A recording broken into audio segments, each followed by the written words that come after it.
"Your old face has become an embarrassment to this family," my daughter said at Christmas dinner. My husband added without hesitation, "Someone had to say it." The dining room fell silent, the only sound being the crackling of the fireplace, and something inside me shattered irreparably. Can you imagine hearing those words from the people you love most? What would you do if the very family you sacrificed everything for turned against you like that? I smiled, stood up calmly, and said, "Then I'm leaving." But I already knew that the next morning my decision would forever change not just my life, but theirs too. But before I continue, take a quick look to make sure you're still subscribed. I don't want you to miss any of these eye-opening stories. My name is Marion Astor. I'm 67 years old, and for 43 years I was a high school English teacher. I raised my daughter Emma practically alone while my husband David pursued his big business dreams that never quite materialized. I worked double shifts, sold my grandmother's jewelry to pay for Emma's college, and postponed my own dreams so many times I forgot what they were.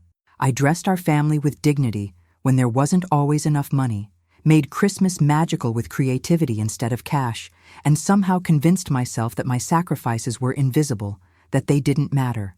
And now, sitting at that Christmas table I had spent 3 days preparing, those words still echoed.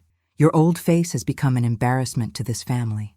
The turkey was perfectly golden, the cranberry sauce homemade, just like Emma always requested, and the dining room decorated with the same ornaments I'd been collecting for decades. Emma sat across from me in her designer dress, her manicured nails tapping impatiently against her wineglass. David was beside her, nodding approvingly as if he'd been waiting years for someone to finally voice what he'd been thinking. The uncomfortable silence stretched as they both stared at me, waiting for some kind of reaction, some defensive response, some tears perhaps, but I felt strangely calm, as if I were watching this scene happen to someone else. "You've let yourself go, Mom," Emma continued, her voice taking on that patronizing tone she'd perfected in her corporate job. "It reflects poorly on all of us. David agrees that maybe it's time you considered updating your appearance." She gestured vaguely at my face, my graying hair, my comfortable but modest clothes. "We have reputations to maintain now." That's when I noticed something that didn't quite fit. Emma's phone kept buzzing on the table, and each time she glanced at it, her expression grew more confident, more cruel. David was recording something on his own phone, claiming he wanted to capture Christmas memories, but the angle seemed focused entirely on me. There was something rehearsed about this moment, something that felt less like spontaneous cruelty and more like a performance. The buzzing intensified. Emma's smile grew wider with each notification. David adjusted his phone's position twice, making sure he had a clear view of my face. My daughter leaned forward, her eyes bright with an excitement that had nothing to do with Christmas dinner, and everything to do with whatever messages were flooding her screen. "We've been talking," she said, glancing meaningfully at David, "and we think it would be best if you moved to that nice senior community downtown. You know, where you can be around people your own age." Her phone buzzed again, and she couldn't suppress a small laugh. "People who understand the natural aging process." I stood up slowly, feeling the weight of 43 years of teaching teenagers, of handling classroom disruptions, of maintaining authority in the face of disrespect. "Then I'm leaving," I said, my voice steady as a classroom announcement. They both froze, clearly expecting tears or arguments, not this calm declaration. I walked upstairs, packed a single suitcase, and drove to a hotel downtown. The next morning, my phone rang at 7:30 sharp. "Mrs. Astor?" an unfamiliar male voice asked. "This is Richard Brennan, your daughter's supervisor at Hartwell & Associates. I'm calling because there seems to be some confusion in our records. Isn't your mother the new majority shareholder of our parent company?" And what I was about to discover would make that Christmas dinner just the beginning of a nightmare that would destroy everything they thought they knew about the embarrassing old woman they had just tried to discard. The confusion in Richard Brennan's voice was unmistakable. "I'm sorry, Mrs. Astor, but according to our corporate records, a Marion Astor recently acquired 63% of Brennan Holdings, which owns Hartwell & Associates. Your daughter Emma works in our acquisitions department. And well, there seems to be some kind of family connection we weren't aware of."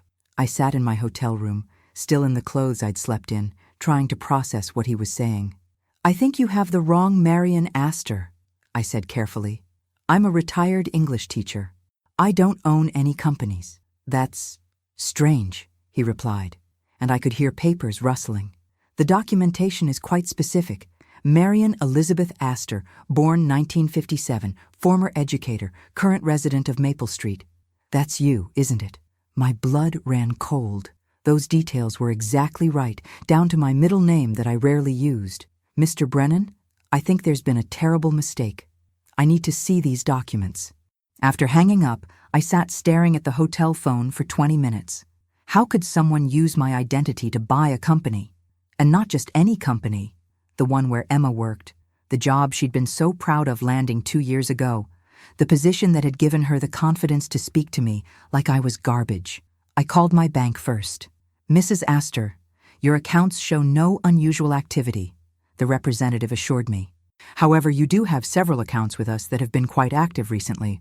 Would you like me to review them?" "I only have one checking account and one small savings account with you," I said. The pause that followed made my stomach clench. "Mrs. Astor, our records show you have 6 accounts with substantial balances. The most recent activity was a wire transfer of $4.2 million just last week." I hung up and immediately drove to the bank. The young woman at the customer service desk pulled up my information, and her eyebrows shot up. "Oh my," she whispered. "Mrs. Astor, you have quite a bit of money here. When did you deposit these funds?" She turned her screen toward me. The numbers were staggering. 8 accounts in my name, with a combined balance of over $12 million. Transfer dates going back 6 months. Source accounts I'd never heard of. Investment portfolios I'd never opened. "I didn't deposit any of this," I said, my voice barely above a whisper. "Someone has been using my identity." The bank manager, a middle-aged man with kind eyes, reviewed everything with me. "Mrs. Astor, these aren't fraudulent transfers. These appear to be legitimate inheritances and investment returns from accounts that have been in your name for decades. Look at this one." He pointed to a line on the screen. "This trust was established in 1982, with you listed as the sole beneficiary upon your 60th birthday." My hands were shaking. "That's impossible. I would remember setting up a trust." He pulled up more documents. "The initial funding came from an estate settlement, someone named Margaret Blackwood. Does that name mean anything to you?" I nearly fell out of my chair. Margaret Blackwood was my great-aunt, my grandmother's sister. She disappeared from our family when I was 12 after some kind of terrible argument with my grandmother. We were told she died years ago, alone and bitter. She left me money? Not just money, Mrs. Astor. Properties, investments, business interests. According to these documents, she'd been watching your life from a distance. There are detailed reports here about your teaching career, your daughter's education, even your husband's failed business ventures. She seemed particularly interested in ensuring you were never financially dependent on anyone. The room was spinning. My great-aunt, who I'd been told died in poverty, had secretly accumulated a fortune and left everything to me. But the timing was too convenient, too perfect. These funds had been released right when Emma started working at Hartwell & Associates, right when she'd started treating me with increasing disrespect. "Mr. Patterson," I said to the bank manager, "I need to see everything. Every document, every transfer, every connection to this Brennan Holdings company." What I discovered made my blood turn to ice. The money hadn't just been sitting there waiting for me. Someone had been actively managing these accounts for months, making strategic purchases, building a portfolio of companies. And according to the investment reports, whoever was doing this knew intimate details about Emma's career, David's business contacts, even my daily routines. I sat in that bank office for 3 hours, reading through documents that painted a picture I couldn't fully understand yet. But one thing was becoming crystal clear. Someone had been planning this for a very long time. Someone who knew my family well enough to predict exactly how they would treat me, and who had positioned me to have devastating power over their lives at the precise moment they decided I was worthless. I drove back to the hotel with one terrible question burning in my mind. Who knew me well enough to orchestrate something this elaborate? And why did they want Emma and David to suffer? That night, I couldn't sleep. I kept thinking about Emma's phone buzzing during dinner, about David recording everything, about how confident they both seemed, as if they knew something I didn't, as if they were expecting something to happen. And then the most terrifying thought of all crept into my mind. What if they already knew about the money? The next morning, I decided to do something I'd never done before. I hired a private investigator. At 67 years old, I was about to become a detective in my own life. Margaret Walsh was recommended by the bank manager as someone who specialized in financial fraud cases. She met me at a small cafe downtown, a woman in her 50s with sharp eyes and a no-nonsense attitude that reminded me of my best teaching days. "Mrs. Astor, what you're describing isn't random identity theft," she said, after reviewing my bank documents. "This is sophisticated, long-term planning. Someone has been setting this up for years, and they know you intimately. Tell me about your family dynamics." I explained Emma's recent behavior, David's increasing coldness, their sudden interest in moving me to a senior community. Margaret took notes, her expression growing more serious with each detail. "The timing bothers me," she said. "Your daughter gets a job at a company that you mysteriously end up owning, just as she starts treating you terribly. That's not coincidence. Tell me, has anyone else been unusually interested in your personal life lately?" I thought back over the past 6 months. "Well, there's been this woman, Sandra, who started volunteering at the library where I spend my mornings. She's been very friendly, always asking about my family, my history. She seemed genuinely interested in my stories about growing up with my grandmother." Margaret's pen stopped moving. "Describe her." "About 50, short brown hair, always well-dressed. Says she moved here from the East Coast after a divorce. We've had coffee several times. She asks a lot of questions about my great-aunt Margaret, actually. Said she was researching local family histories. Mrs. Astor, I need you to stay away from this Sandra until we know more.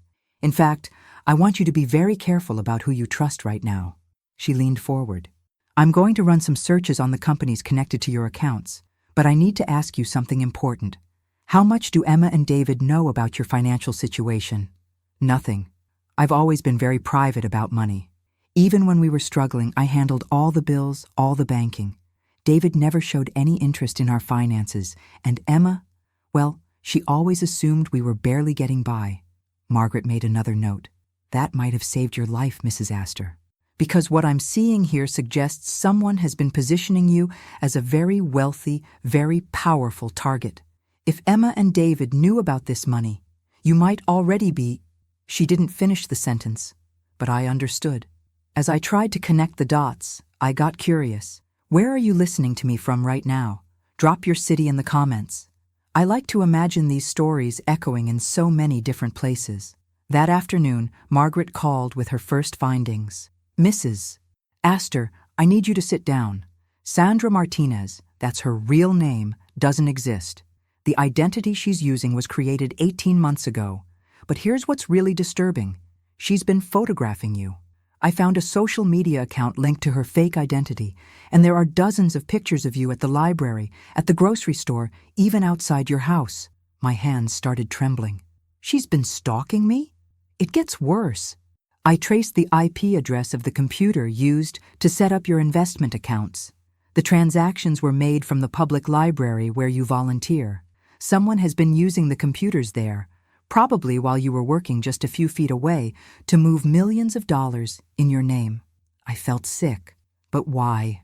What do they want? That's what we need to figure out. I'm sending you some photos I found. I need you to tell me if you recognize anyone besides Sandra.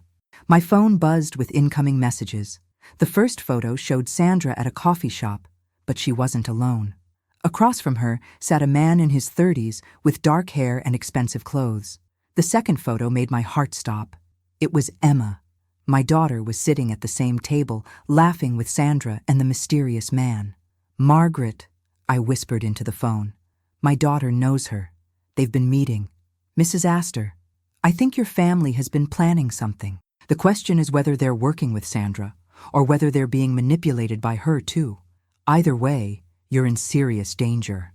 I thought about Emma's confidence at Christmas dinner, about how she and David had seemed so sure of themselves, so ready to discard me.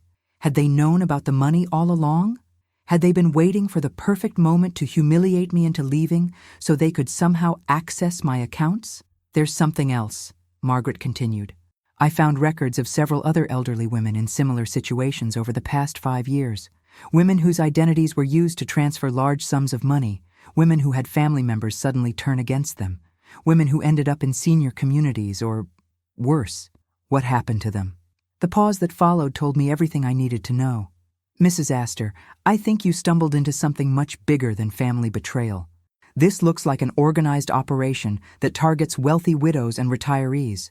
They study their victims for months, gain their trust, manipulate their families, and then, another pause. The women who didn't fight back disappeared from all records within 6 months. I realized I was holding my breath. Are you saying someone wants to steal my identity completely?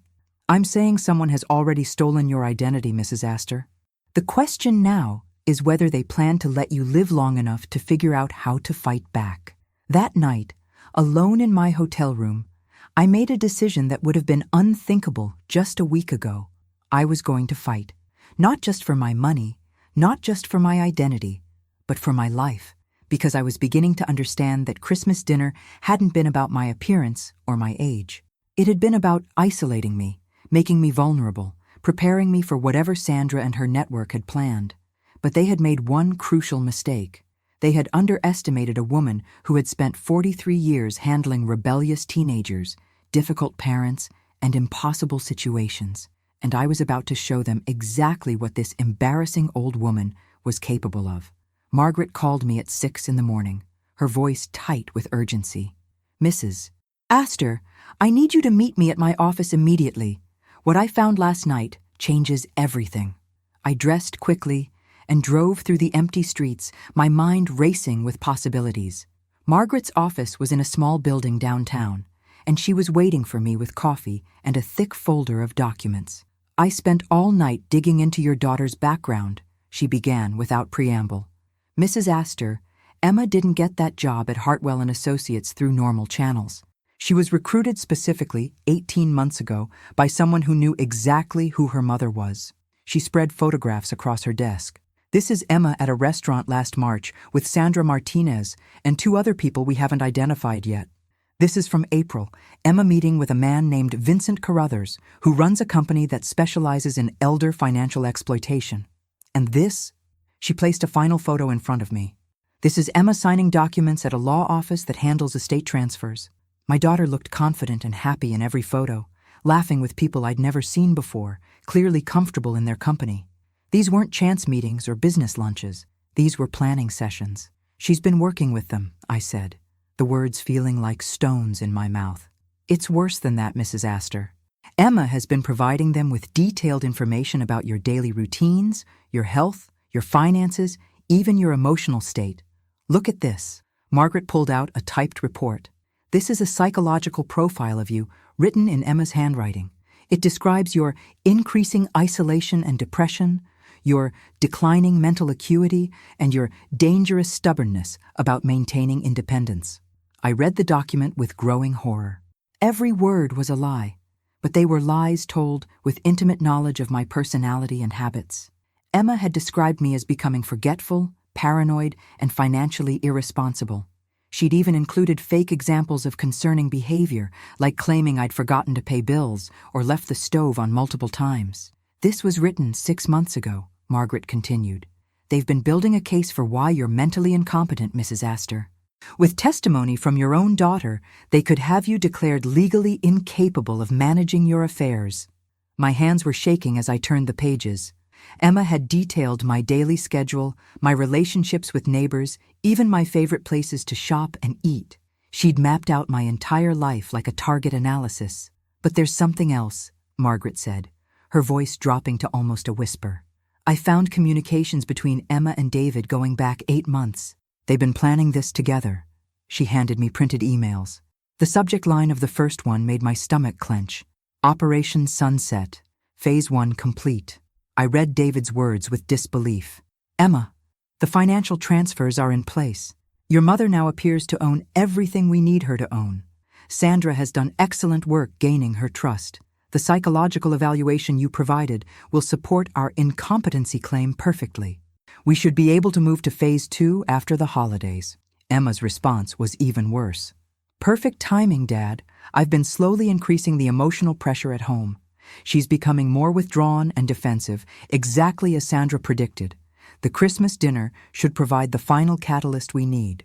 Once she storms out in front of witnesses, we'll have documented proof of her erratic behavior. There were dozens of emails. David discussing my increasingly unstable mental state with lawyers. Emma reporting on my daily activities to Sandra. Plans for moving me to a secure facility where I would be safe and properly cared for while they managed my complex financial affairs. They've been planning to have me committed, I whispered. Not just committed, Mrs. Astor. Look at this final email from last week. Emma had written to someone named Dr. Harrison.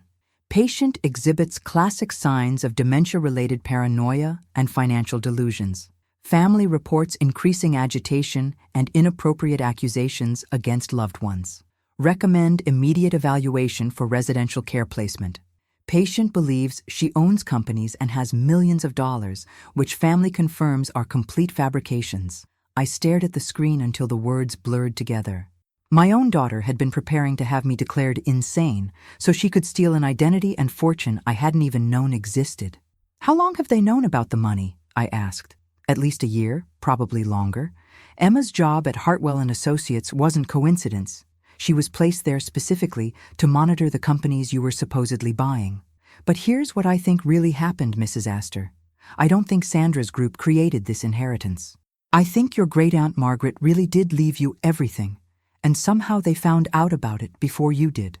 Margaret pulled out another document. This is your great-aunt's original will, filed in probate court 23 years ago. She really did leave everything to you, with specific instructions that you weren't to be notified until your 67th birthday. But someone with access to legal records discovered this years ago and has been planning ever since. Planning what exactly? To steal your inheritance by making you disappear. If you were declared mentally incompetent and placed in a facility, Emma would become your legal guardian. She could access all your accounts, sell all your properties, and you would be trapped in a system where no one would believe your protests about stolen money. I thought about all the times over the past year when Emma had made subtle comments about my memory, when David had expressed concern about my ability to live alone, when both of them had pushed the idea of me needing help with my daily affairs. The Christmas dinner wasn't just cruelty, I realized. It was a performance. They needed me to react emotionally so they could claim I was unstable. Exactly. And if their plan had worked, you would have stormed out, stayed away from family for several days, and then David and Emma would have filed for emergency guardianship, claiming you were having a mental breakdown and posed a danger to yourself. Margaret showed me one more document that made my blood run cold. It was the admission form for Sunset Manor, a private psychiatric facility, pre-filled with my information and dated for January 2nd. They were going to have me committed right after New Year's, I said. The beautiful thing about psychiatric holds, Mrs. Astor, is that once you're in, it's very difficult to prove you don't belong there, especially when your own family is testifying that you're delusional about having money you actually do have. I sat in stunned silence, processing the magnitude of the betrayal. Emma and David hadn't just been cruel at Christmas dinner. They had spent months, possibly years, planning to destroy my life, steal my identity, and lock me away where no one would ever believe my story. But there was something else bothering me, something that didn't quite fit. Margaret, if they knew about the money, why did they wait so long to act? Why not just ask me for help, or try to convince me to share it willingly? She smiled grimly. Because, Mrs. Astor, I don't think Emma and David are in charge of this operation. I think they're being used just like you were. Look at this. She showed me financial records for both Emma and David. They had been receiving regular payments from Sandra's organization for over a year, but the amounts were relatively small, a few $1,000s each month. They think they're getting paid to help steal your money, Margaret continued. But based on what happened to those other women I mentioned, I believe Emma and David are actually being set up to take the blame for your disappearance. Once you were committed and your accounts were emptied, I think Sandra's group planned to eliminate all the witnesses, including your family. The room seemed to spin around me. They're going to hurt Emma and David too? Mrs. Astor, these people don't leave loose ends. Emma and David think they're going to get rich by betraying you. but they're actually walking into a trap that will destroy them along with you. I stood up and walked to the window, looking out at the city where I'd lived my entire adult life, where I'd taught thousands of students, where I'd raised my daughter with love and sacrifice and hope for her future. Emma was out there right now, probably planning my destruction while believing she was securing her own prosperity. "What do I do now?" I asked. Margaret's reflection appeared beside mine in the window. "Now, Mrs. Astor, you decide who you want to save, because with the evidence I've gathered, you have the power to expose this entire operation and send everyone involved to prison. But that includes your daughter and your husband." I turned to face her. "And if I don't act, then in 48 hours, you'll be in Sunset Manor under psychiatric hold. Your family will be dead within a month, and Sandra's group will disappear with your $12 million and move on to their next victim." I thought about Emma as a little girl, running to me with scraped knees and bad dreams. I thought about David when we first met, young and hopeful and full of dreams. I thought about 43 years of believing that family meant love, protection, loyalty. Then I thought about Emma's cruel words at Christmas dinner, about David's satisfied nod, about months of planning my destruction while pretending to care about my welfare. "I need to make a phone call," I said. "To who?" I picked up my purse and headed for the door. "To my daughter, because before I decide whether to save her or destroy her, she's going to tell me the truth about why she chose to betray the mother who gave her everything." And for the first time since this nightmare began, I felt something burning inside me that had nothing to do with hurt or confusion. It was pure, focused rage, and it felt like coming alive after years of feeling invisible. Emma was about to discover exactly who she had been plotting against. I called Emma from Margaret's office, putting the phone on speaker so the investigator could hear everything. "Mom?" Emma's voice was falsely cheerful. "I was just thinking about you. How are you doing? David and I have been worried sick since you left on Christmas." The lie came so easily to her that I almost admired the performance. "Emma, I need to see you. There are some things we need to discuss." "Of course. Why don't you come home? I could make us lunch and we could talk about—" "Well, about finding you some help, some support for this difficult transition you're going through." Margaret was taking notes, documenting Emma's attempt to manipulate me back into their trap. "I'd prefer to meet somewhere neutral," I said. "How about that cafe on 5th Street where you've been having coffee with Sandra Martinez?" The silence that followed was so long I thought the call had dropped. When Emma finally spoke, her voice had lost all its false warmth. "I don't know what you're talking about, Mom. Who is Sandra Martinez?" "The woman you've been planning my commitment with, Emma. The woman who's been photographing me for 18 months while you fed her information about my daily routines." Another pause.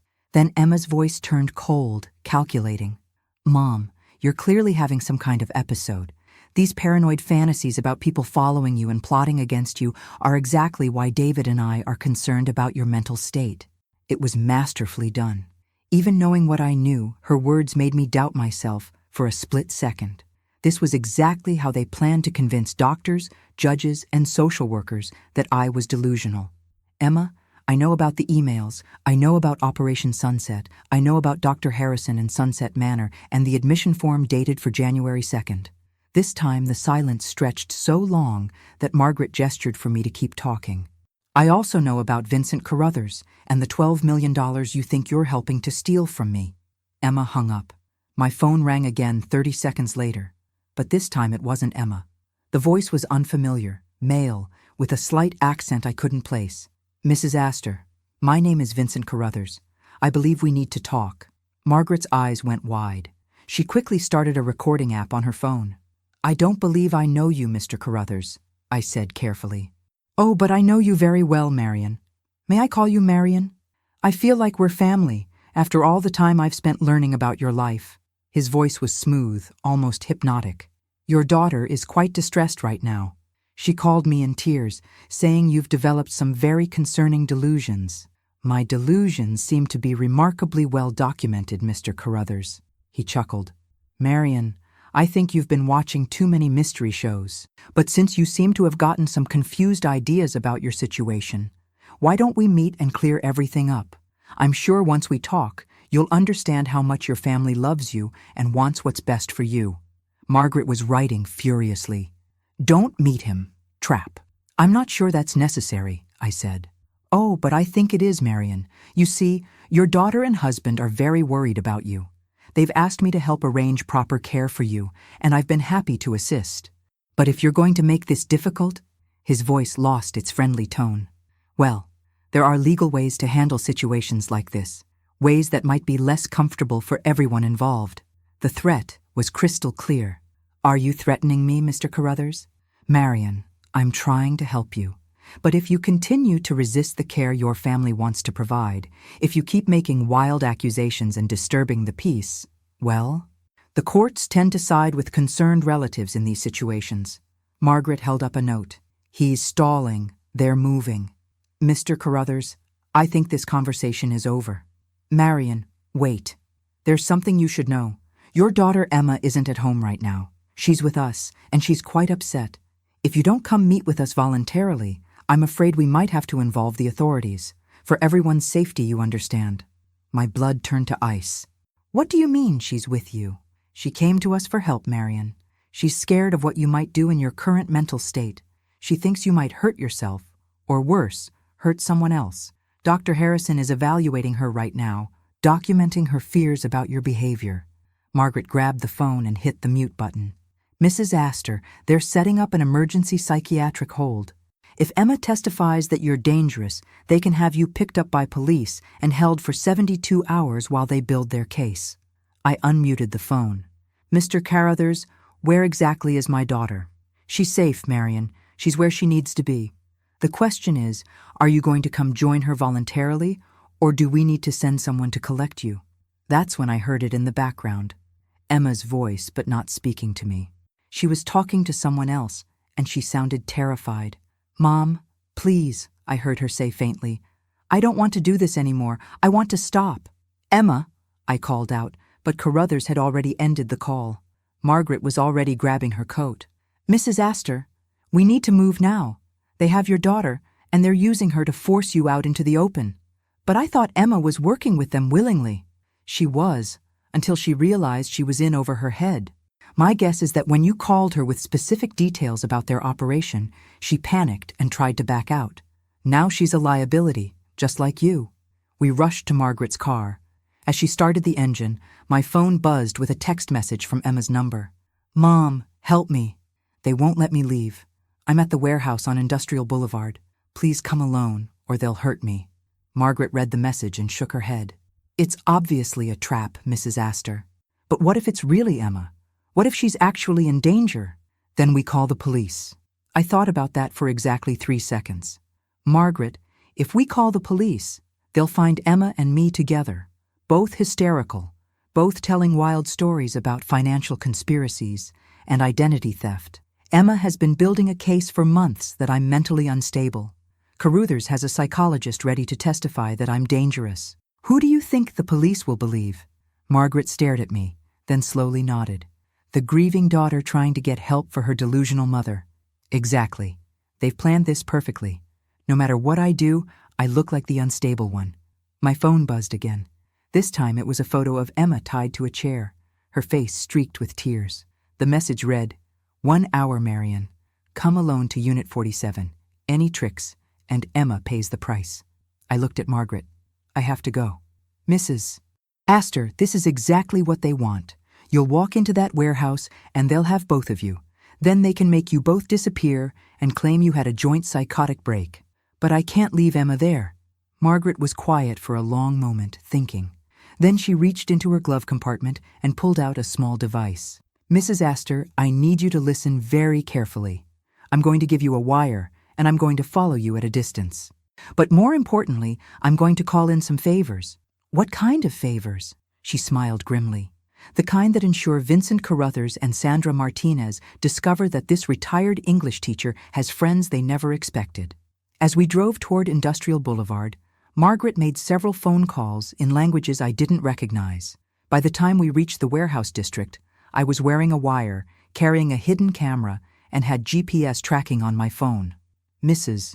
Astor," Margaret said, as I got out of her car 3 blocks away from the warehouse, Remember that you're not the helpless victim they think you are. You've spent 43 years dealing with bullies, manipulators, and people who underestimate you. This is just a larger classroom. I walked toward Unit 47 with my head high and my shoulders back. For the first time in months, I felt like myself again. Not the embarrassing old woman my family saw, not the confused victim Carruthers expected, but Marion Astor, the teacher who had never backed down from a challenge. They had my daughter, my money, and my identity. But they were about to learn that some lessons can only be taught the hard way. And I had been an excellent teacher for 43 years. The warehouse door was unlocked, which immediately set off every alarm bell in my teacher instincts. In 43 years of dealing with troubled teenagers, I'd learned that when something seems too easy, it usually is. I pushed open the heavy metal door and stepped into a space that looked more like a corporate office than the abandoned building I'd expected. The concrete floors were polished, the lighting was professional, and there were multiple workstations set up with computers and filing cabinets. This wasn't a temporary operation. This was an established business. Marion, right on time. Vincent Carruthers emerged from a back office, and seeing him in person was somehow worse than hearing his voice on the phone. He was younger than I'd expected, maybe 40, with the kind of expensive haircut and tailored suit that screamed success, but his eyes were cold, calculating, and when he smiled, it never reached them. "Where is my daughter?" I demanded. "Emma is safe, don't worry. But first, I think you and I should have that conversation I mentioned. You see, Marion, you've stumbled into a very delicate situation, and I'm hoping we can resolve this without anyone getting hurt." He gestured to a chair facing his desk, but I remained standing. "I want to see Emma now." "Of course you do. But Marion, I need you to understand something first. This isn't about your daughter, and it isn't really about you. This is about a much larger problem that, frankly, you're not equipped to handle." He walked to one of the filing cabinets and pulled out a thick folder. "Do you know what this is? This is the file on Margaret Blackwood, your great-aunt, the woman who supposedly left you all that money." My stomach clenched, but I kept my expression neutral. "What about her?" "Margaret Blackwood didn't die peacefully in her sleep, Marion. She was murdered. By me. 3 years ago." The words hit me like a physical blow, but I forced myself to stay upright, to keep breathing. "You're lying." "I'm really not. Your great-aunt had accumulated quite a fortune over the decades, and she'd made some very poor choices about who to trust with her financial affairs. When she discovered that her money was being redirected, she became problematic." Carruthers opened the folder and showed me photographs, crime scene photos. My great-aunt Margaret, the woman I barely remembered from childhood, lying in what looked like her bedroom, clearly deceased. The beautiful thing about elderly people, Marion, is that when they die unexpectedly, everyone assumes it was natural causes. A heart attack brought on by stress, perhaps. The shock of discovering her accounts had been compromised. I gripped the back of the chair I'd refused to sit in. "You killed her for money." "I killed her because she was going to expose an operation that supports dozens of families, Marion. People with children, mortgages, real lives that depend on the work we do here. Your great-aunt was going to destroy all of that over money she didn't even need. So you stole her identity and used it to set up accounts in my name." Carruthers shook his head. "Marion, you're still not understanding the scope of this. We didn't steal her identity. We've been using dozens of identities. Margaret Blackwood was just one of many elderly women whose financial situations we inherited." He pulled out more files, more photographs. Names I didn't recognize, faces of women who looked like they could have been my neighbors, my friends from the library, my fellow teachers, all of them elderly. All of them, I realized with growing horror, deceased. "How many?" I whispered. "Over the past 5 years? 23? All natural deaths, of course. All women who had accumulated wealth but had become inconvenient." I thought I was going to be sick. "You've been murdering elderly women for their money." "Marion, I prefer to think of it as solving problems. These women were isolated, often estranged from their families, sitting on resources they couldn't possibly use. We simply redirected those resources to people who could put them to better use, people like Emma and David. Your family has been very helpful, yes, though I suspect they thought they were participating in something much more benign, A little financial fraud, perhaps, some mild elder abuse. They had no idea they were accessories to multiple homicides. The room was spinning. Emma and David hadn't just been trying to steal my money, they'd been unwitting accomplices to serial murder. But here's where things get complicated, Marion. Carruthers sat on the edge of his desk, casual, as if we were discussing the weather. Your great-aunt was smarter than the others. Before she died, she set up systems we didn't discover until after her death. Legal safeguards, automatic transfers, notification systems. The money she left to you was real, and it was protected in ways we couldn't circumvent. So you decided to become me instead. We decided to use you, yes. The plan was elegant, really. Let you access the accounts, then have you declared incompetent so your loving family could manage your affairs. Emma and David would have legal control, we would have practical control, and you would simply fade away. I forced my voice to stay steady, like the other 23 women. Exactly like the other 23 women. Except Marion, you turned out to be much more resourceful than we anticipated. Most of our previous subjects never figured out what was happening until it was far too late. He stood up and walked toward me. Which brings us to our current problem. You know too much, your daughter knows too much, and frankly this whole operation has become far too complicated. Where is Emma? I asked again.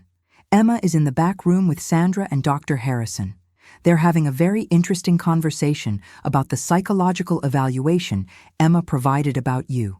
It seems Dr. Harrison has some questions about the accuracy of Emma's observations. My blood turned to ice. What kind of questions? Well, for instance, Emma claimed you were becoming increasingly paranoid and delusional. But Dr.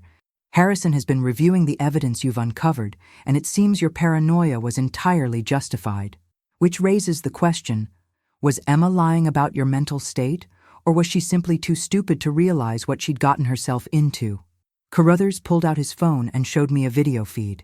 I could see Emma in what looked like an interrogation room, sitting across from a woman I assumed was Sandra, and a man in a suit who must be Dr. Harrison. Emma was crying, gesturing frantically, clearly in distress. What are they doing to her? They're explaining to Emma exactly what she's been a part of, Marion. The murders, the money laundering, the identity theft. They're helping her understand that she's not just a concerned daughter trying to help her mentally ill mother. She's an accomplice to 23 homicides. I could see Emma's face on the screen. The growing horror as she realized the magnitude of what she'd been involved in. And now, Carruthers continued, Emma has to make a choice. She can accept responsibility for her actions, understand that she's in far too deep to ever surface again, and become a permanent part of our organization. Or what? Or she can join the other 23 women who became inconvenient. I lunged for his phone, but he pulled it away smoothly.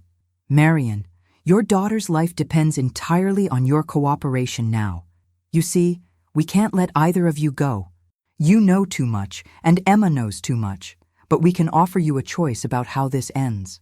What choice? You can make this easy, Marion. Sign the documents transferring all your assets to Emma. Allow Dr. Harrison to complete his psychological evaluation confirming your incompetency, and then quietly disappear. Emma will be told you've been transferred to a secure facility out of state for specialized care. She'll manage your estate under our supervision, and she'll never know what really happened to you. And if I refuse? Carruthers smiled that cold smile again. Then Emma learns everything, Marion. She learns about the murders, she learns about her role in facilitating them, and she learns that her mother's stubbornness is going to cost both of them their lives. Then we kill you both. Stage it as a murder-suicide brought on by your mutual mental breakdown, and move on to our next subjects. I stared at the video feed, watching my daughter cry in that sterile room, and realized the true scope of what I was facing. This wasn't just about financial fraud or family betrayal. This was about a network of people who had turned elder abuse into an art form, who had been systematically murdering isolated elderly women for years. And Emma and David had been so desperate for money, so resentful of my supposed poverty, that they'd walked right into becoming accessories to serial murder. How long do I have to decide? I asked. Marion, you're going to decide right now. Because in 5 minutes, Sandra is going to start explaining to Emma exactly how many people have died because of information she provided. And once Emma understands that, she's going to start screaming, and she's not going to stop. I looked at Vincent Carruthers. at his expensive suit and his cold eyes and his casual confidence, and I made a decision that would have been impossible for the timid, embarrassed woman who sat at Christmas dinner a week ago. "Mr. Carruthers," I said, my voice taking on the tone I'd used with defiant students for 4 decades, "I think you've made a serious miscalculation." "Oh? And what's that, Marion?" "You've assumed that I'm the same helpless victim as those other 23 women. But I'm not, Mr. Carruthers. I'm a retired teacher who spent 43 years dealing with bullies, manipulators, and people who thought they were smarter than me." I smiled, and for the first time since this conversation started, his confidence flickered. "And in 43 years, Mr. Carruthers, I never once let a bully win." "That's a very inspiring speech, Marion," Carruthers said, but I could see uncertainty creeping into his eyes. "Unfortunately, inspiration doesn't change your situation. You're still outnumbered, your daughter is still our guest, and you still have exactly 0 leverage in this negotiation." I reached into my purse and pulled out my phone, holding it up so he could see the screen. "Mr. Carruthers, do you know what I've been doing for the past 15 minutes while you've been explaining your operation to me?" His confident smile faltered slightly. "Making notes for your memoir? Recording everything you've said. Every confession, every detail about the 23 murders, every threat you've made against my daughter." I turned the phone toward him. "Would you like to say anything else for posterity? Perhaps explain again how you murdered my great-aunt?" For the first time since I'd entered the warehouse, Vincent Carruthers looked genuinely alarmed. "Marion, you're going to delete that recording right now, or what? You'll kill me? You were already planning to do that." I slipped the phone back into my purse. "But here's what you didn't consider, Mr. Carruthers. While you were busy underestimating a retired English teacher, I was busy learning from a very competent private investigator." I pulled out a second device Margaret had given me. "This is a GPS tracker. My location has been monitored since I walked in here. This is a wireless transmitter. Everything you've said has been broadcast to multiple people who are very interested in your confession." Carruthers lunged for my purse, but I stepped back smoothly. "And this," I said, showing him a third device, "is what happens when old women stop being polite and start getting smart." I pressed a button on the device, and every light in the warehouse went out. In the darkness that followed, I heard Carruthers cursing, furniture crashing, and then the most beautiful sound in the world. Sirens, multiple sirens getting closer. "You called the police," Carruthers snarled from somewhere in the darkness. "I called several people, actually. The police were just the beginning." The warehouse doors burst open, and floodlights illuminated the space as law enforcement officers swarmed in. But they weren't just police officers. I recognized FBI windbreakers and heard someone shouting commands in what sounded like federal authority. Margaret Walsh appeared at my side, wearing a vest that said "Consultant" and carrying equipment I didn't recognize. "Mrs. Astor, are you all right?" "I'm fine, but Emma, already secured. We found her in the back room with Sandra Martinez and Dr. Harrison. They're all in custody, and Emma is shaken but unharmed." As the lights came back on, I could see the full scope of the operation Margaret and her contacts had mounted. This wasn't just a rescue mission. This was a federal raid. Agents were photographing documents, seizing computers, and arresting people I hadn't even known were in the building. "Margaret, who exactly are your friends?" I asked. She smiled. "Mrs. Astor, when I told you I specialized in financial fraud cases, I may have understated my qualifications. I'm actually a retired federal agent, and when I recognized the pattern of what was happening to you, I reached out to some former colleagues who have been tracking this organization for 2 years. Vincent Carruthers was being handcuffed near his desk, and he was staring at me with a mixture of rage and disbelief. "You have no idea what you've done, Marion. This operation supports hundreds of people. You've destroyed lives." "No, Mr. Carruthers," I said, walking over to face him directly. "You destroyed 23 lives.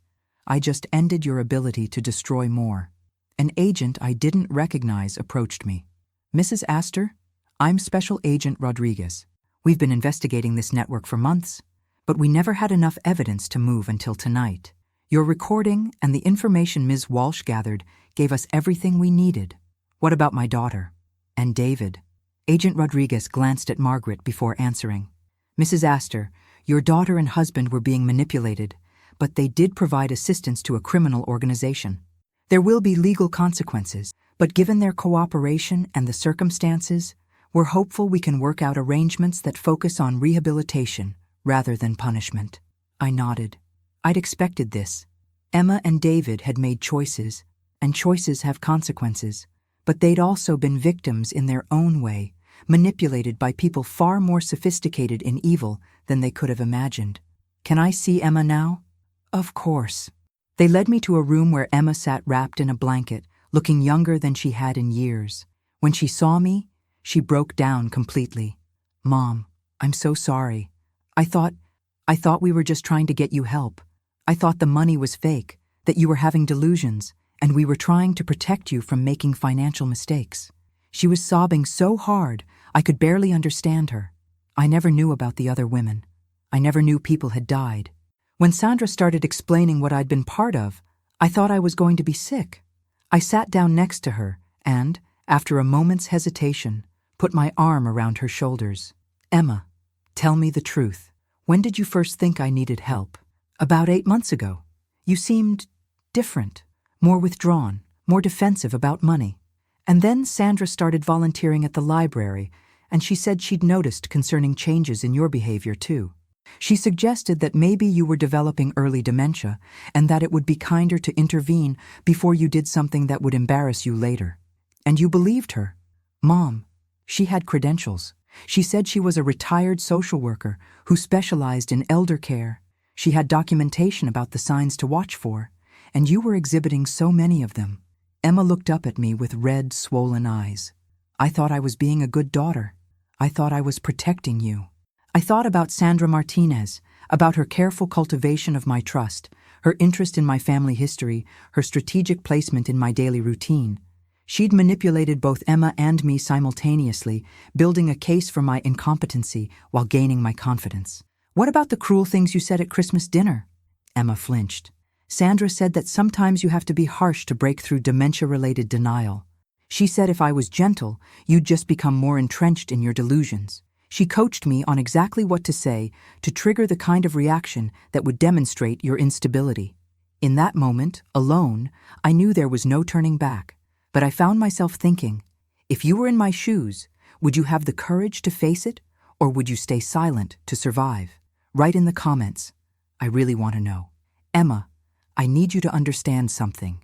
Every cruel word you said, every plan you made, every report you gave them about my behavior, you chose to do those things. Sandra may have manipulated you, but you decided to trust a stranger over your own mother. Emma nodded, tears streaming down her face. I know, and I have to live with that for the rest of my life. Yes, you do. But Emma, you also need to understand that your choices tonight probably saved both our lives. When you tried to back out, when you realized you were in over your head, you showed more courage than you had in months. Agent Rodriguez interrupted us. Mrs. Astor, we need to discuss your safety. This network extends beyond what we've captured tonight, and there may be people who blame you for disrupting their operation. What kind of people? The kind who have been profiting from 23 murders, Mrs. Astor. The kind who don't take disruption lightly. Margaret joined us. Mrs. Astor, I'm recommending witness protection, at least temporarily, until we can be sure we've identified all the players in this organization. I looked at Emma, still crying in her blanket, and at the federal agents discussing my future like I wasn't sitting right there, and I felt something I hadn't experienced in months, complete clarity about who I was and what I wanted. No, I said firmly. Everyone stopped talking and looked at me. Mrs. Astor, Agent Rodriguez said carefully, I don't think you understand the level of danger. Agent Rodriguez, I think you don't understand what I've been through this week.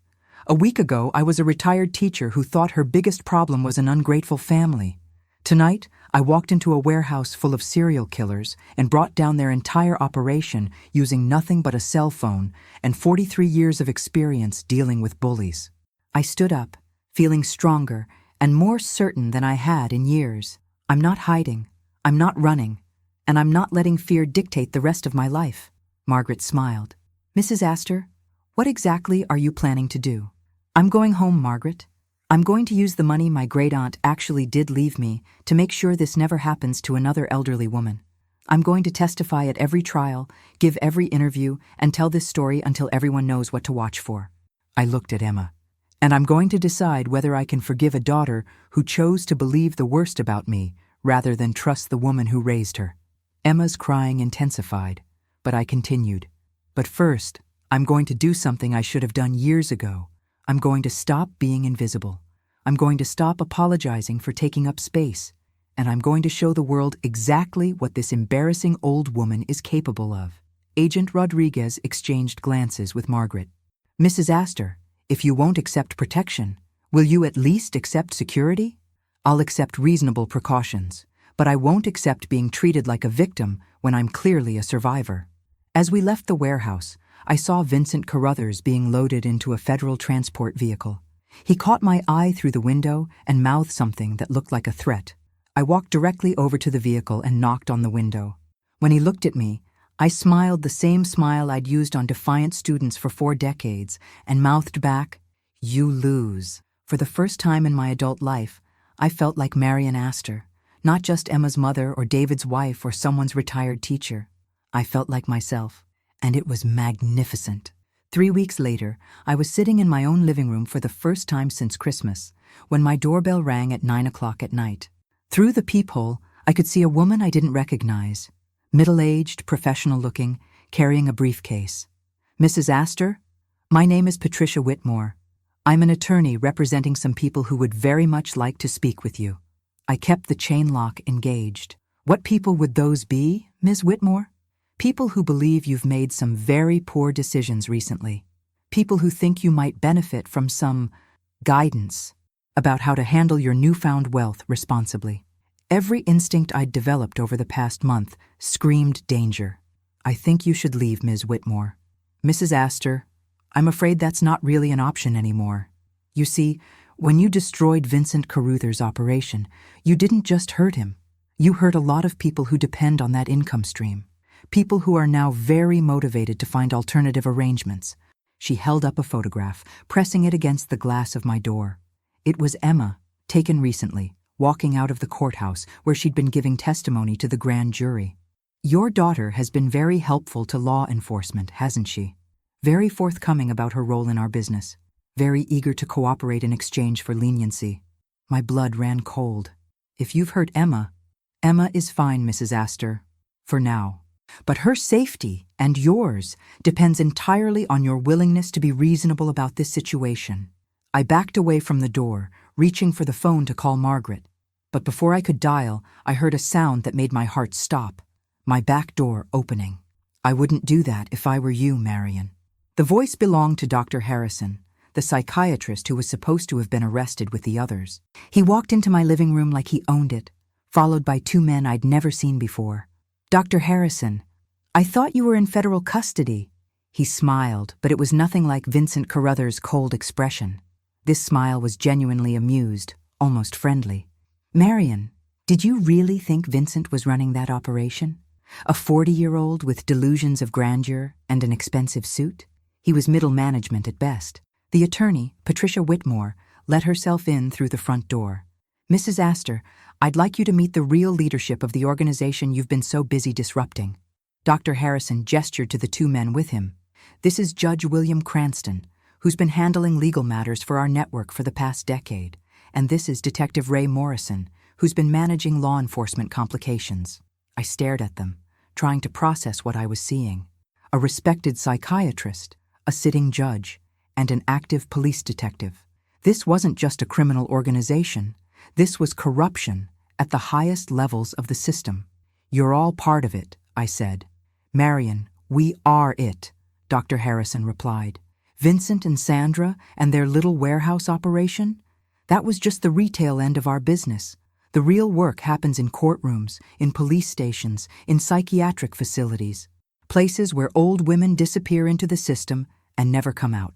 Judge Cranston sat down in my favorite armchair without being invited. Mrs. Astor, do you understand what you've accomplished with your little rebellion? You've exposed our most visible operations, yes, but more importantly, you've demonstrated that our screening process needs improvement. Your screening process? Detective Morrison answered. We've been very careful about selecting subjects, Marion. Women who are isolated, estranged from family, with minimal social connections. Women who won't be missed. Women whose families are already prepared to believe they've become incompetent. But you weren't isolated enough, were you, Marion? Dr. Harrison continued. You had that investigator friend. You had federal connections we didn't know about. You had resources we hadn't accounted for. Patricia Whitmore opened her briefcase and pulled out several documents. Which brings us to why we're here tonight, Mrs. Astor. We're offering you a choice, but it's a very different choice than Vincent offered you. What choice? Option 1. You continue to cooperate with federal investigators, testify at trials, give interviews to the media, and generally make our lives difficult. In which case, Emma dies in what appears to be a random crime. David dies in what looks like a car accident, and you spend your remaining years watching everyone you've ever cared about suffer mysterious misfortunes. I forced myself to stay calm, to think like a teacher dealing with a classroom crisis. And option 2? Judge Cranston smiled. Option 2 is much more civilized. You stop cooperating with investigators, develop sudden memory problems about the events at the warehouse, and agree to place your financial affairs under professional management. Professional management meaning you. Meaning people who understand how to use resources efficiently, Marion. Your great-aunt's money will continue to generate income for our organization, but you'll be compensated fairly for your cooperation. Dr. Harrison pulled out his own set of documents. We're also prepared to offer Emma and David full immunity from prosecution, Marion. Their involvement with Vincent's operation can be reframed as victimization rather than cooperation. They can resume their normal lives, free from legal consequences. Detective Morrison added, and unlike Vincent's crude approach, Marion, we're not planning to eliminate you. You're much more valuable as a willing participant than as a victim. We're offering you partnership, not disposal. I looked around my living room at these 4 people who had invaded my home and were casually discussing the murder of my family as a negotiating tactic. A month ago, this would have terrified me into submission. Tonight, it made me angry. That's a very generous offer, I said carefully. We think so, Patricia Whitmore replied, especially considering the alternative. And what guarantee do I have that you'll keep your word? Dr. Harrison laughed. Marion, we've been keeping our word to partners for over a decade. Ask Judge Cranston. We've been funding his political career for 8 years. Ask Detective Morrison. His daughter's medical bills have been covered by our organization since she was diagnosed with leukemia. We take care of our people, Marion, Judge Cranston added, but we also eliminate our problems. The choice is entirely yours. I walked to my kitchen window and looked out at the street. Margaret had arranged for discreet surveillance, but I couldn't see any obvious protection. If these people were as connected as they claimed, they might have already neutralized any security measures. I need time to think about this, I said. Of course you do, Dr. Harrison replied, but not too much time. Emma's safety depends on your decision, and we're not known for our patience. Detective Morrison stood up. Marion, we're going to leave you with our proposal. You have until tomorrow night to decide. If you choose partnership, we'll arrange for you to contact the federal investigators and explain that you've remembered things incorrectly, that you were confused and traumatized during the warehouse incident. And if I choose not to cooperate? Patricia Whitmore closed her briefcase. Then Emma's body will be found tomorrow morning, and you'll spend the rest of your life knowing that your stubbornness cost your daughter her life. They filed out of my house as casually as they'd entered, leaving me alone with documents that would either save my family or destroy my integrity. I sat in my kitchen for an hour, staring at papers that would make me an accessory to multiple murders in exchange for Emma and David's safety. The perfect trap. Sacrifice my principles to save my family, or sacrifice my family to maintain my principles. Then I remembered something Margaret had told me. Mrs. Astor, these people don't leave loose ends. If I agreed to their partnership, how long would it be before I became inconvenient? How long before they decided that a retired teacher with detailed knowledge of their operation was too risky to keep alive? I picked up my phone and called Margaret. Mrs. Astor, it's late. Is everything all right? Margaret, I need you to listen very carefully. They were never planning to let any of us survive this. What are you talking about? I told her about my visitors, about the choice I'd been given, about the documents they'd left behind. When I finished, Margaret was quiet for a long time. Mrs. Astor, you're right. If you agree to their partnership, you're signing your own death warrant.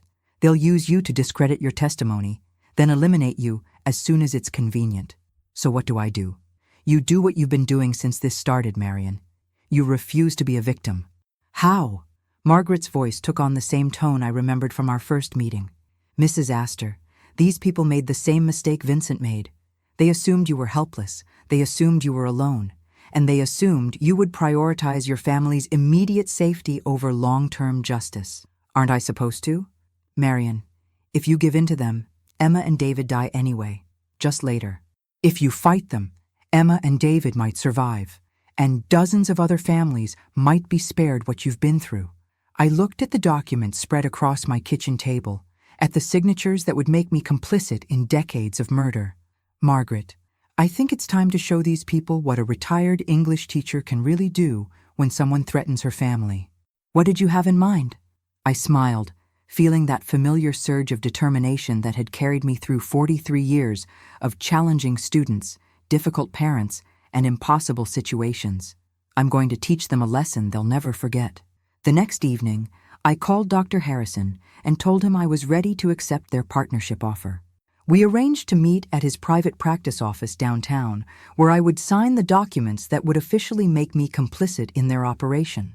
What Dr. Harrison didn't know was that I'd spent the entire day working with Margaret and her federal contacts to set up the most elaborate sting operation of my 67-year-old life. I arrived at his office at 8 o'clock, carrying the signed partnership documents and wearing enough recording equipment to document a Broadway show. Margaret was parked across the street in a surveillance van with 3 federal agents, and Detective Morrison, the real Detective Morrison, not the corrupt one who'd visited my house, was positioned in the building next door. Marion, I'm so pleased you've made the sensible choice, Dr. Harrison said as he let me into his office. Judge Cranston and Detective Morrison are waiting upstairs. Patricia is reviewing the final paperwork. The office building felt different at night, empty and echoing. As we walked toward the elevator, I noticed security cameras that had been disabled and exit signs that had been covered. These people were taking no chances. Dr. Harrison, before we finalize this partnership, I need to understand exactly what I'm agreeing to. Of course, Marion. Transparency is essential for any successful business relationship.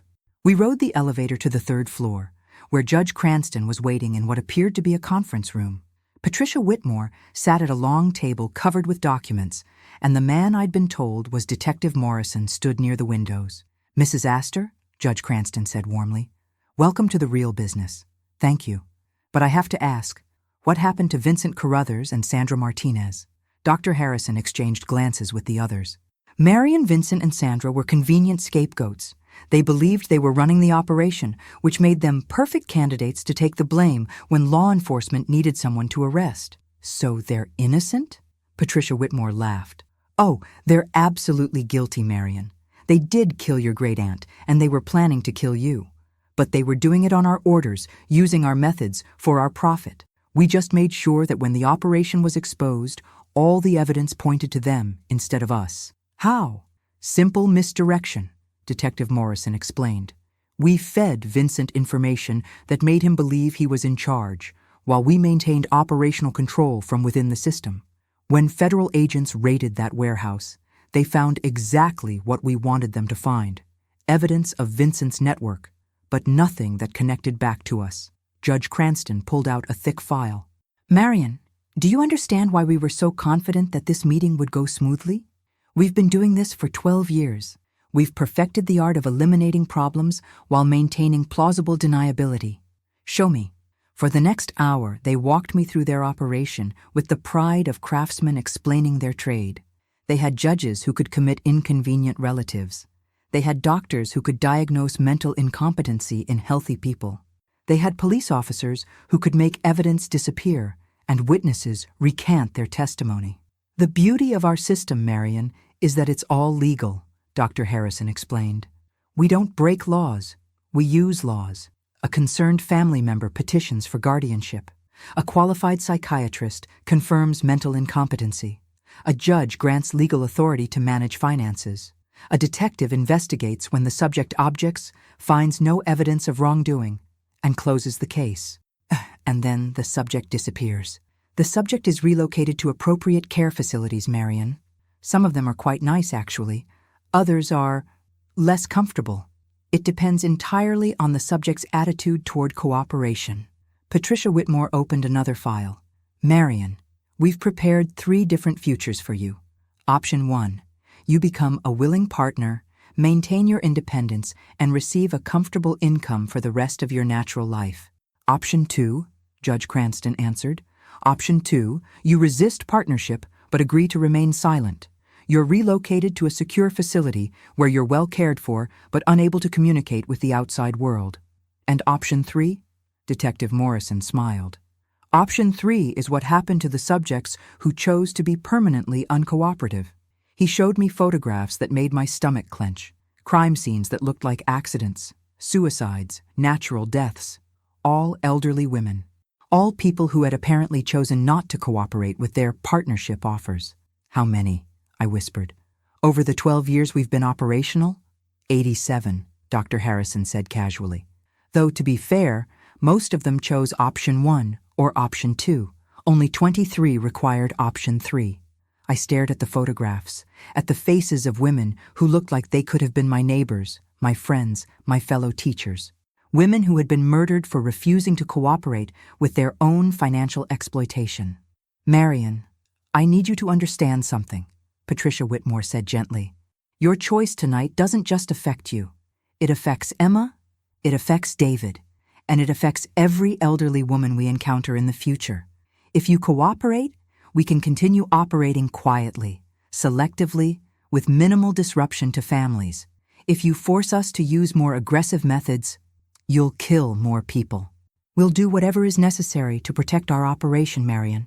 The question is whether you want to be part of the solution or part of the problem. I looked around the conference room at these 4 people who had turned elder abuse into an art form, who spoke about murder like it was a business decision, who had killed 87 people and were proud of their efficiency. I need to sign the partnership documents now, I said. Excellent choice, Marion. As I reached for the pen, I looked up at Dr. Harrison. Before I sign, I need to ask you something. When you were explaining your system to me, when you were showing me those photographs, did you notice anything unusual about our conversation? He frowned. What do you mean? I mean, did you notice that for the past hour and 15 minutes, you've been confessing to 87 murders while being recorded by federal law enforcement agents? The room went completely silent. I pulled the recording device out of my purse and set it on the conference table. Dr. Harrison, Judge Cranston, Detective Morrison, Ms. Whitmore, you've just provided detailed testimony about a 12-year criminal conspiracy involving multiple homicides, judicial corruption, and systematic elder abuse. Judge Cranston lunged for the recorder, but I was already moving toward the door. Don't bother, Your Honor. This device has been broadcasting to federal agents since I walked into this building. Detective Morrison reached for what I assumed was a weapon, but the conference room door burst open before he could draw it. Federal agents swarmed in, weapons drawn, shouting commands. FBI, nobody move! As handcuffs were applied to 4 of the most respected professionals in our city, I watched their faces transform from confident superiority to stunned disbelief. They had been so certain of their control, so confident in their system, that they had never considered the possibility that a retired English teacher might outmaneuver them. Agent Rodriguez appeared at my side. Mrs. Astor, are you injured? I'm fine, Agent Rodriguez, but I think you'll find that recording very interesting. Mrs. Astor, what you've done tonight will shut down one of the most sophisticated elder abuse networks we've ever encountered. The evidence you've gathered will put these people away for life and prevent dozens of future murders. As the 4 conspirators were led away in handcuffs, Dr. Harrison stopped in front of me. Marion, you have no idea what you've just done. This network extends far beyond what you've seen. There are people involved in this operation who will never forgive you for tonight. Dr. Harrison, I replied, using the same calm tone I'd used with disruptive students for 4 decades. There are 87 elderly women who will never forgive you for the past 12 years. I think I can live with disappointing your friends. Margaret met me in the lobby as the last of the arrests were completed. Mrs. Astor, how do you feel? I thought about that question as we walked out of the building into the cool night air. How did I feel? A month ago, I had been an invisible woman, dismissed by her family, ignored by society, convinced that my best years were behind me. Tonight, I was a woman who had brought down a network of killers using nothing but intelligence, courage, and 43 years of experience dealing with people who underestimated me. "Margaret," I said, "I feel like Marion Astor. For the first time in years, I feel exactly like myself." 3 hours later, I was sitting in my kitchen when Emma and David arrived. They'd been released from protective custody and told that the immediate threat to their safety had been eliminated. Emma hugged me carefully, like she wasn't sure she had the right anymore. "Mom, Agent Rodriguez told us what you did tonight. You could have been killed." "Emma, I was already dead. I died a little bit every day for months while you and David convinced me I was worthless. Tonight, I remembered who I am." David looked older than I'd ever seen him. "Marion, I know sorry isn't enough. I know what we did, what we put you through, how we betrayed your trust. I don't expect forgiveness." I looked at these two people who had been my entire world for so long, who had been willing to sacrifice me for money they thought I was delusional about having. "David, Emma, you're both going to have to live with the choices you made. You're both going to have to find ways to rebuild your lives that don't depend on betraying people who love you." Emma started crying again. "Does that mean you can't forgive us?" I thought about forgiveness, about family, about the difference between love and trust. "Emma, I will always love you. You're my daughter. But forgiveness has to be earned. And trust, once broken this completely, may never be fully repaired." "What does that mean for us?" David asked. "It means you both have a lot of work to do," I said. "It means you need to figure out who you are when you're not plotting against me. And it means I need to figure out who I am when I'm not being betrayed by my family." As they left that night, I sat alone in my kitchen with a cup of tea and the realization that I was no longer afraid. Not of being alone, not of being judged, not of being underestimated. For the first time in my adult life, I was exactly who I wanted to be. Marion Astor, a woman who had refused to be a victim and had chosen to be a survivor instead. 6 months later, I was sitting in the sunroom of my new house, a beautiful Victorian I'd purchased with my legitimately inherited money, when the doorbell rang. Through the window, I could see a young woman in her 30s, carrying flowers and looking nervous. "Mrs. Astor, my name is Jennifer Collins. I'm a reporter with the Washington Post, and I've been following the trials of the elder abuse network you helped expose." I invited her in for tea. Over the past 6 months, I'd given dozens of interviews, testified in 4 different trials, and worked with federal investigators to identify other potential victims. It had become my unexpected second career. "Mrs. Astor, the reason I wanted to speak with you today is that we've discovered the network was even larger than anyone realized. The arrests you made possible have led to investigations in 17 states, and we've identified over 200 potential victims. How many survivors?" Jennifer's expression grew somber. 43 women have been located in various facilities, alive but having been declared incompetent and stripped of their assets. Your actions saved their lives, Mrs. Astor." I thought about those 43 women, about the lives that had been salvaged because I'd refused to be quietly disposed of. It was a number that made the past 6 months of difficult testimony and media attention worthwhile. What about the people who were arrested that night? Judge Cranston received life in prison without parole. Dr. Harrison got 35 years. Detective Morrison turned state's evidence and received 15 years. Patricia Whitmore. Jennifer paused. Patricia Whitmore died in custody 3 weeks ago. Apparent suicide, though there are questions about whether she was actually killed by other inmates connected to the network. I wasn't surprised. Throughout the trials, it had become clear that the organization extended far beyond the 4 people I'd trapped that night. There were lawyers, doctors, judges, and law enforcement officers across multiple states who had been profiting from systematic elder abuse. "Mrs. Astor, there's something else I wanted to discuss with you. We've learned that your great-aunt Margaret wasn't their first victim. She was actually investigating the network when she was killed.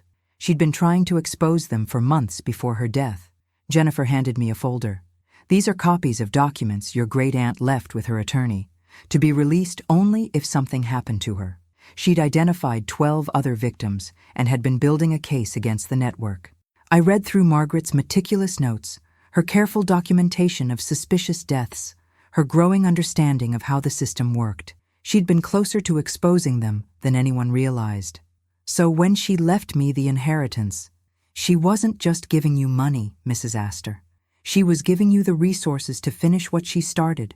The trust was set up specifically to ensure that if anything happened to her, you would have the financial independence to investigate and fight back. I sat quietly for a moment, thinking about the great-aunt I barely remembered from childhood, realizing that she had been protecting me from beyond the grave. Jennifer, what's happening with the other survivors? The 43 women who were found? That's actually why I wanted to speak with you, Mrs. Astor. Many of them have no families left, no homes to return to, no resources to rebuild their lives. The facilities where they were held have been closed, but there's nowhere for them to go. I already knew where this conversation was heading, and I was already formulating my answer. Mrs. Astor, several advocacy groups have approached me about the possibility of creating a foundation to help these women rebuild their lives. They suggested that you might be interested in leading such an effort. I smiled. Jennifer, 3 weeks ago, I purchased a 12-bedroom estate on the outskirts of town. I've been wondering what to do with all that space. Over the following months, I threw myself into creating what we called the Margaret Blackwood Foundation for Elder Justice. The estate became a temporary residence for survivors who needed time to reclaim their identities, their finances, and their independence. We provided legal assistance, psychological counseling, and most importantly, a community of women who understood what it meant to be underestimated and discarded. Emma visited me regularly at the foundation. She'd been sentenced to 2 years of community service and mandatory counseling, which she'd approached with genuine remorse and determination to make amends. Our relationship would never be what it was before, but it was becoming something more honest, something built on acknowledgement of harm rather than pretense of unconditional love. Mom, I still can't believe what I almost did to you, she said during one of our walks around the estate gardens. When I think about how close we came to losing you forever. Emma, you need to understand that you didn't almost lose me. You almost became a person who could dispose of her mother for money. That's what you need to live with and learn from. David had moved out of our house and filed for divorce, which I'd granted without contest. He was living in a small apartment downtown, working as a clerk in a law office, trying to rebuild his life without the grand ambitions that had made him vulnerable to manipulation. We spoke occasionally, cordially, like distant acquaintances who'd once shared a different life. The most surprising development was my relationship with Margaret Walsh, who had become both my closest friend and my business partner in running the foundation. She'd retired from federal consulting to work full-time on elder justice issues, and her investigative skills had proven invaluable in helping survivors reclaim their stolen assets. Mrs. Astor, she said one evening as we were reviewing case files in my study, do you ever regret not taking that first partnership offer? You could have been quietly wealthy instead of publicly controversial. I thought about that question seriously. The past 6 months had been exhausting, sometimes dangerous, and emotionally draining. I'd received death threats from people connected to the network, been criticized in the media by those who thought I should have minded my own business, and faced constant reminders of how close I'd come to losing everything. Margaret, 6 months ago, I was a woman whose own family thought she was an embarrassment. Today, I'm someone who's helped save 43 lives and prevented dozens of future murders. I know exactly who I'd rather be. On this particular evening, as I was finishing my notes on a new case, I heard a car pull into the circular driveway. Through the window, I could see a taxi and a woman about my age getting out with a single suitcase. Her name was Dorothy Chen, and she was the latest survivor we'd located.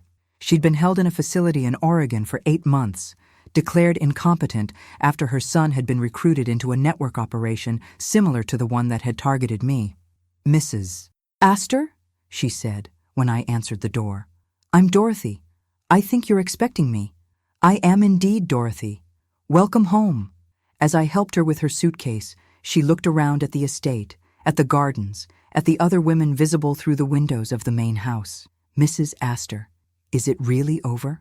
Am I really safe? Dorothy, you're safe, but more than that, you're free. And tomorrow, We're going to start figuring out how to help you reclaim everything they took from you." That night, as I was preparing for bed, I found a letter that had been slipped under my door. There was no return address, no signature, just a few lines typed on plain paper. Marion Astor, you may have won this battle, but the war is far from over. There are people in this business you haven't met yet, people who don't make the mistakes that Vincent and Harrison made. Enjoy your victory while it lasts. I read the letter twice, then folded it carefully and placed it in the file where I kept similar threats. There had been dozens over the past 6 months, and I'd learned to treat them as information rather than intimidation. I walked to my bedroom window and looked out at the estate grounds, at the lights in the windows where women were safely sleeping who might otherwise have been forgotten in anonymous facilities or worse. I thought about Emma, slowly learning to build a life based on integrity rather than entitlement.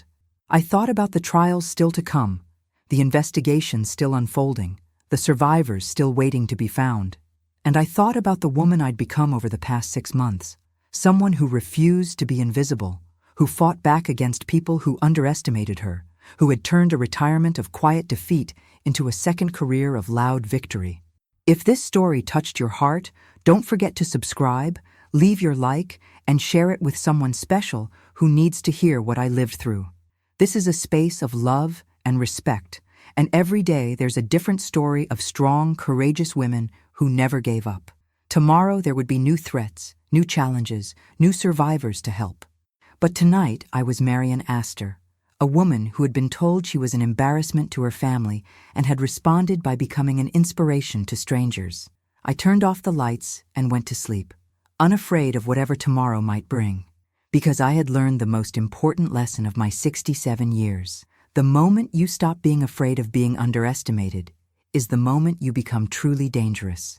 And at 67 years old, I was just getting started.